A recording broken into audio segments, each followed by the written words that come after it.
Steyer is a billionaire who made his fortune as a hedge fund manager, climate change and political activist who has even been a presidential candidate in 2020, pouring hundreds of millions into his own campaign.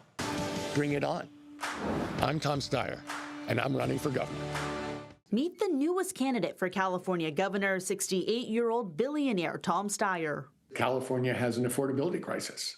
Steyer joins an already crowded race, especially for his fellow Democrats. There are two Republicans, Riverside County Sheriff Chad Bianco and former Fox News host Steve Hilton. Well, why not? There's so many people running. It's been a revolving door. Certainly, the more candidates that jump in, I think the harder and harder it is to consolidate that Democratic base. Political strategists on both sides of the aisle agree despite the jam-packed field, it's still anybody's race. Largely because though names like Katie Porter, Javier Becerra, and Antonio Villaraigosa carry weight in the political world, most voters don't know who any of these people are.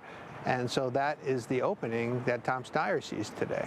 Steyer is campaigning on affordability, pledging to build 1 million houses by loosening state permitting and zoning regulations. The devil's in the details. How do you solve it? No matter how many great world-leading companies we create in this state, but the majority of people here are still living paycheck to paycheck, are still crushed by the cost of California.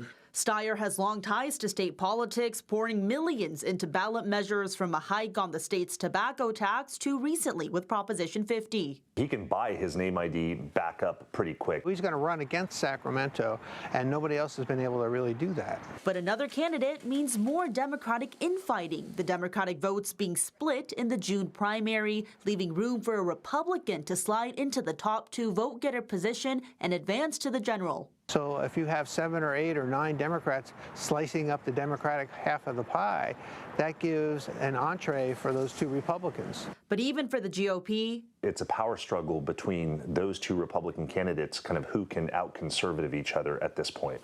And both strategists say only time will tell if other more primetime candidates for Republicans and Democrats join the race. Jenny Hutt, CBS 8.